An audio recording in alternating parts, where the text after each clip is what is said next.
You're joining part 2 of our latest episode of Crypto Clarified. My name is Benjamin Dean. I'm Director for Digital Assets in Wisdom Tree, and I'm here today with my co-host, Camilla Russo, founder of Defiant Media, and Jason Guthrie, Head of Digital Assets at Wisdom Tree in Europe. To clarify, the views and opinions expressed in this podcast are those of Wisdom Tree and the Defiant and are subject to change. Anything we present in this podcast is not intended to be relied upon as a forecast, research, nor as investment or tax advice. The information and opinions expressed in this podcast are not a recommendation, offer, or solicitation to buy or sell any securities, and reliance upon them is at the sole discretion of the listener. Please remember, past performance is no indication of future results. Jason, I see you've joined us. Welcome. Thank you for joining us. Of course. Jason, have you met any major heads of world religions this past month? Unfortunately, no. No. Not quite as influential as Cami.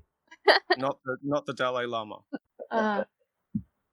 Maybe try next month. I haven't either this month, for what it's worth. Really? You haven't met the Dalai Lama? No, just the no. Pope. Just the Pope. So, Jason, we've spent the first half of our session today with Ed Fricker, who's an attorney at law, talking about Three Arrows Capital, the insolvency, and then the related counterparties. We began to talk a bit about Voyager, BlockFi, Celcius, and Cami. I don't want to put words in your mouth, Cami, but you were basically saying that they aren't DeFi. No, I mean, I very clearly said they're not DeFi. CeFi, I mean, they're CeFi. They're Voyager, Celcius. Three Arrows Capital is just a hedge fund. But yeah, they're very clearly not decentralized finance. So it's nice we've got Jason here because Jason, one of our members at Wisdom Tree, traditional finance, not quite CeFi, given what we're doing with Wisdom Tree Prime. But do you agree with that position? Is Celcius or Voyager or BlockFi not DeFi, or is there some overlap? Or what are your thoughts? They're not. I know exactly what Cameron's saying. They're not DeFi in that this is a business that's running a model. It looks very similar to business models that we see in traditional finance. It's not about the underlying technology. They're not built on chains. So all of that is absolutely true. You can evaluate it in a couple of ways though, because they weren't trying to at least intrinsically tie themselves to what's happening in DeFi. But they were trying to generate returns off nominally what is happening in that space. And there is an argument to say that ecosystem, at least in its current form, is somewhat dependent on the liquidity that comes from these guys. So they're interconnected in a way that you want to be very precise about what you're talking about has gone on here. People that were using the pipes in one way, shape, or form, as well as a bunch of other sort of more traditional ways to transfer value that was related to crypto and stable coins, have gone bust. The actual nuts and bolts, the decentralized protocols that have facilitated part of the capital movement that these companies did remains entirely intact, which I think is the point that we're trying to make. It's a tricky one to pass out. The confusing element I found was I look at something like Celcius, which was issuing its own token, CEL ticker. And so when I look at that, I think, so they're using a token, they're on crypto rails in some sense. At the same time, they are completely different to applications like Aave or Compound or Maker. Cami, run us through then, they are different, right? But yeah, so they're totally different. I think, it's the thing about Celcius is that they are offering crypto digital assets, but they are not built on blockchain technology. So, and I think maybe that's what's confusing to people. But I think it's pretty simple. It's not just because you offer digital assets and crypto as a platform, that doesn't make you run on crypto, even if you offer those assets. It doesn't make you kind of blockchain based. Celcius was using kind of the same infrastructure or pretty similar infrastructure to what just we've seen in finance forever. It's taking customer funds in custody, and it is making kind of discretionary decisions on how to manage those funds. There's no smart contracts involved. There's no on-chain activity, and that's a huge difference, because it means that Celcius clients need to put their trust on Celcius. You need to trust Celcius with your funds, and give up that control of your funds. Whereas when you're using DeFi, you keep that control, and you don't need to trust any third party. Kind of like that's the whole point of crypto, right? It's like you keep control of your private keys. You see everything transparently happening on chain. You interact directly with smart contracts to execute these financial transactions. None of that is happening in Celcius. Yes, indeed. What they're doing is using DeFi, right, to get those returns. So they are a user of DeFi. They're providing liquidity to DeFi, but they're not DeFi. So it's like, I'm a user of DeFi, but that doesn't make me a DeFi protocol, right? Like, I provide liquidity to Aave, I use Uniswap. That doesn't make me an exchange, like a DeFi exchange or like a DeFi lending protocol. Same thing with Celcius.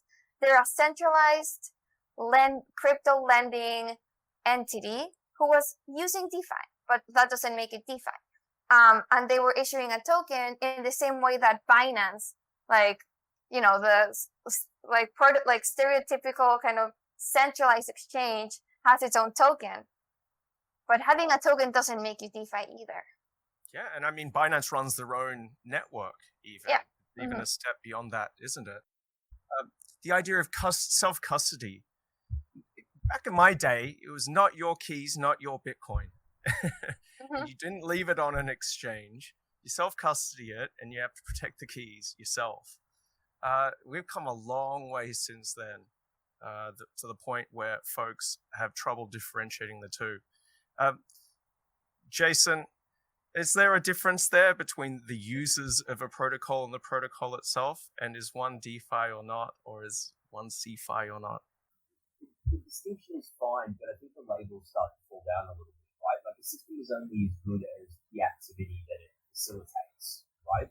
So you might have the best decentralized protocol in the world, but if no one's putting anything through it, then it doesn't do it, right? And so I do think that it does get a little hard to decouple the two. I think you need to talk about, not just the technology level, but you have to talk about, like, what's the use case, like, what's the point, like, who's actually going to run value through it. And I think what we saw with this, and this is now going to talk about the ecosystem that allows to sort of create this technology creates.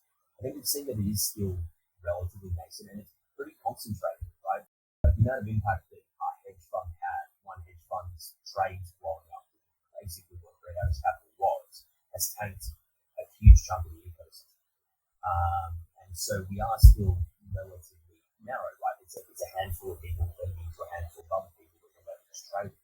I mean, I'm a huge believer in the technology and what it can facilitate in terms of access and lowering costs and increasing throughput, all that really good stuff that leads to, a fairer, more transparent, more inclusive financial services system. But, I think people need to look at how we get beyond this lending for leverage as kind of the main use case. Like, I would love to see more real world loans and things being facilitated by trade finance, getting mortgages, this kind of stuff. And that's what, real economic activity is based on, not a hedge fund taking a cut on doing that.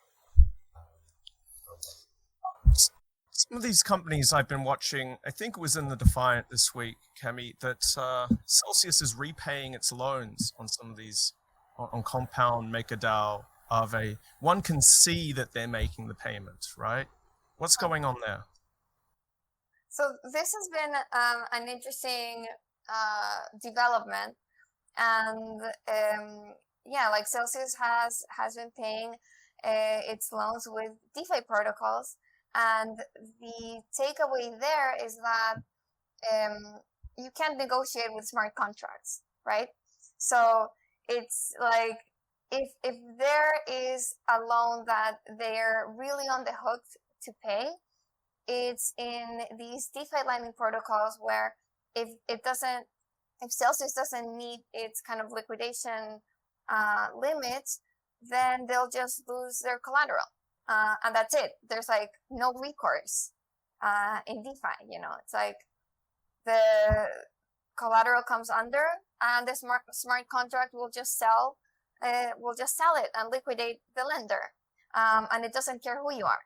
So really, I think the point here is like collateralized versus uncollateralized loans, right? And if you have a well-structured program, it doesn't matter if it's centralized finance or in DeFi. If you have a well-structured program, it should be risk managed. It should have collateral, right? We know that a lot of the blocks with people like uncollateralized loans to 3 arrows happen. Therefore, it's just 100% loss. I don't know who lends uncollateralized to a hedge fund. I have a little bit of experience in like structuring derivatives that have counterparty risk in it. I wouldn't take uncollateralized risk to a AAA rated bank, let alone a crypto hedge fund. Like there's just a lot of bad practice around that. So I think the idea that these DeFi protocols exist that have, like as you say, like non-negotiable, strong collateral requirements against those loans, that's really powerful. That's what should be getting built around. Because when we talk around like building on DeFi lending, like those kind of principles being baked in to like immutable contracts, that's where the win is. It's not crypto in uncollateralized way, right? I guess the nature of the loans, as you say, Jason, they're fully collateralized, over collateralized, with no collateral whatsoever. The nature of the loans might be a little quirk there that's worth exploring. You could argue, what's your risk management practices? Is it software code that executes automatically given certain thresholds? Or is it a bunch of folks who sit there and make these decisions? The uncertainty that comes around who your counterparties are and how collateralized they are. It does lie at the heart of this kind of systemic risk element that Cami's pointed out before. The space didn't used to have that kind of systemic risk. It wasn't big enough and wasn't diverse enough. But Jason, we've talked briefly about what's going on now with FTX and Binance acquiring everything in sight. Before we go to Q&A, and I'd urge any listeners who are live, send us over a question if you like. Do you see this consolidation happening? And what I want to try and get at, and it's an element that confuses me even a little, I'm still thinking through, are the CeFi or centralized finance and the DeFi blurring? Are they becoming the same thing? And this it consolidates, is we're going to have a DeFi? I think, again, it depends where you want to kind of draw the line around that. Look, for the most part, what we're seeing developing in DeFi being automated by these smart contract platforms isn't anything new. It's a financial transaction that exists somewhere else. It just now is governed by code. It's previously governed by people and forms and procedures, right? And that's a more efficient way to do it. But the trade itself isn't new, right? I lend you asset A, you give me asset B as collateral. That's not new. So when you say that they're merging, it's that transaction is what I think is going to change is the business models that deliver it. So now we sort of have in people's minds these separate worlds, like this delineation between DeFi and centralized finance. But of course, the protocol requires people to put liquidity into it. It still requires borrowers. The parties that are both borrowing and lending in the system are likely to be the same in one or the other. So people that found a business opportunity in lending or people that require financing in one system are just going to look for what's the most advantageous place for me to do that business or me to get that funding or me to do that transaction. And, I think that those business models are going to evolve over time because of the scale, the pace that these things happen. We'll be able to review a few counterparties in the middle because the risk profiles look different. But I think as this evolves, we're going to see it merge together into just what is a dominant financial services system. at the moment we've got the dominant one and the one that threatens to replace it. But if we start to see the next one grow, well, that's the new place that people will either, companies that exist in the space today, traditional finance companies, will either sort of evolve their business model, or they will shrink the nature of their operations, or they may cease to exist. I mean, that's sort of the evolution we've seen with disruptive industries in the past. You have a look at what happened to media companies with the internet or music companies. It was the same thing that was driven by, the business models that changed as a result of that technology. So, moving on then, we've got 10 minutes left on the clock, and we've got a myth-busting session now. We love busting myths here. So, all month long, I've been reading obituaries. Crypto is dead. There's been lots of them written about Bitcoin being dead. But this month, I've been seeing DeFi is dead. Cami, did you see this thing in the Wall Street Journal, an article? I believe that the headline was, DeFi lenders only lends to itself. I'll paraphrase. The problem with DeFi is it only lends to itself. Did you see this piece? Yeah, I did see it, and I got into a fight with with the author. No, not a real fight, but we had a Twitter kind of discussion because I take issue with people continue to conflate CeFi and DeFi. I think the differences are clear and they are stark, and I think what's exciting about crypto is what's being built on DeFi. I think that's what's revolutionary, because CeFi is just like remaking, traditional finance with digital assets.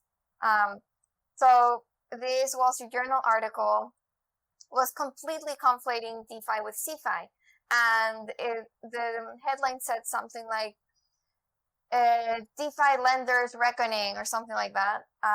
And then the entire article was about Celcius. And so it was like, Celcius is not DeFi. It's clearly not DeFi, and you should correct the headline. So, and we've just seen this again and again. Like, it's not the first time.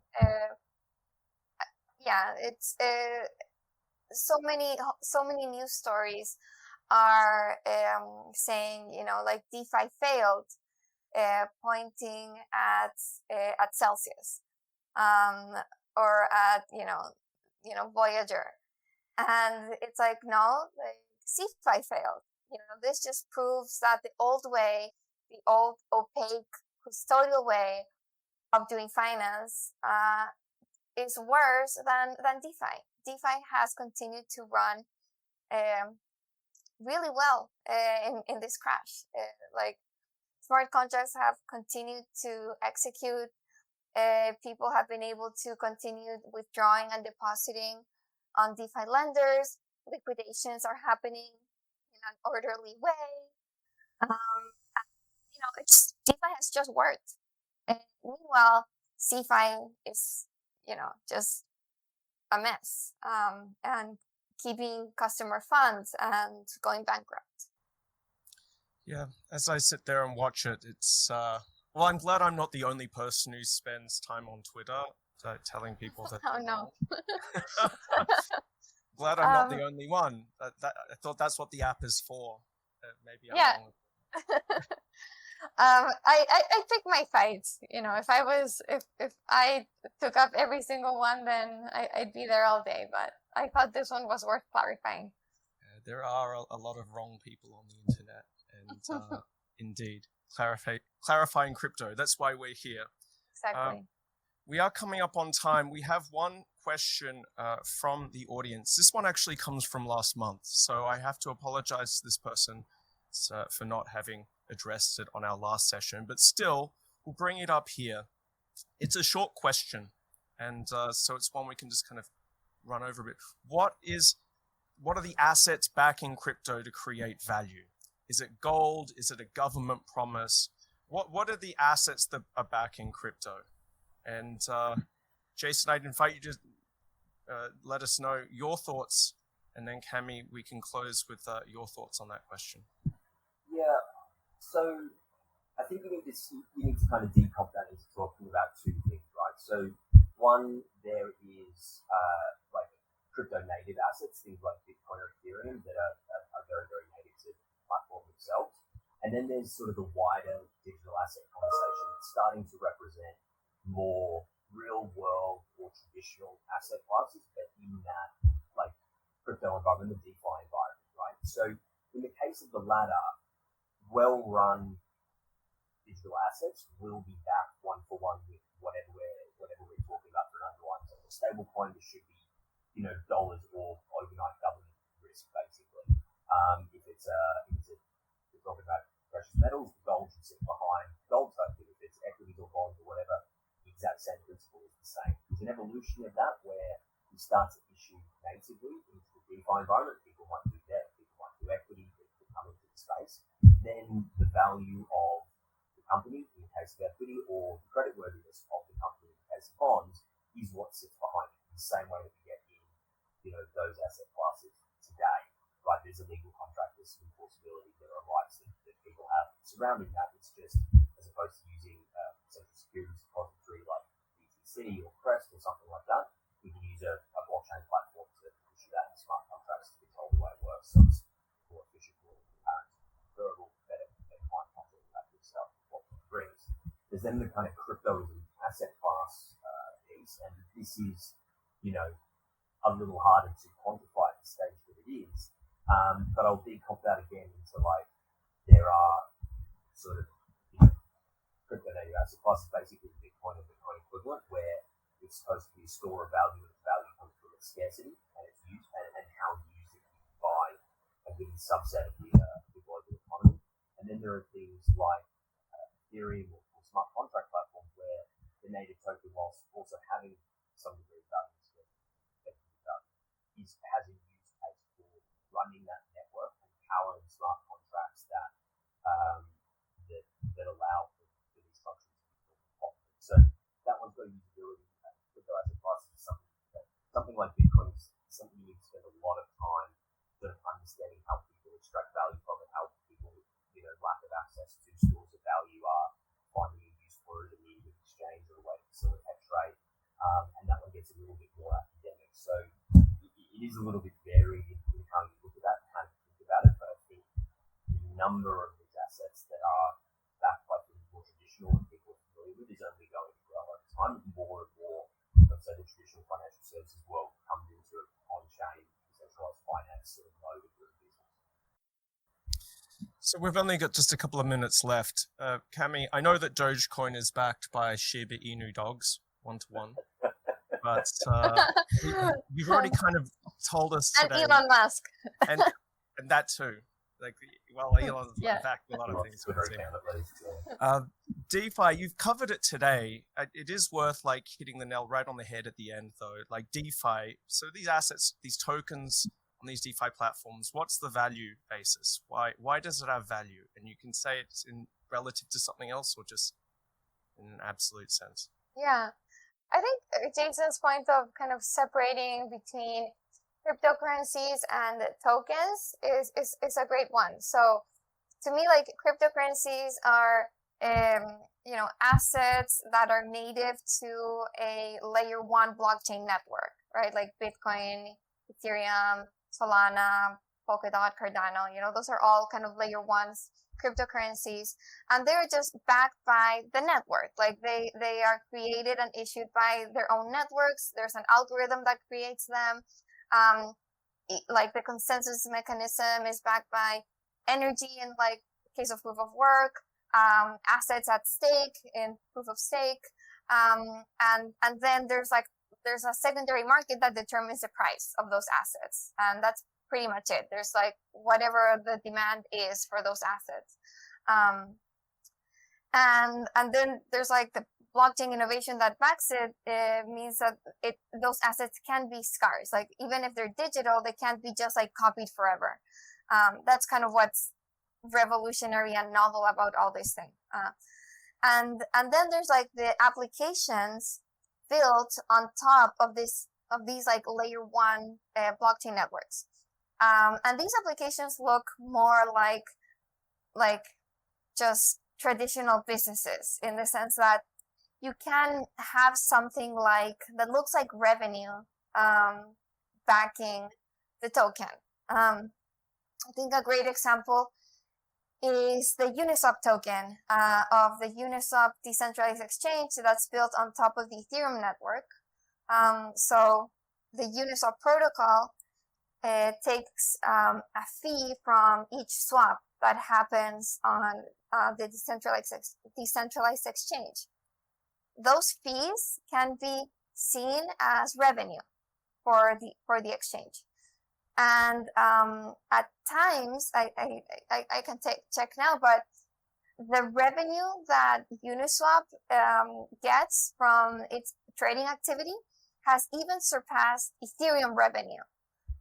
It's by far surpasses Bitcoin revenue, like Bitcoin fees.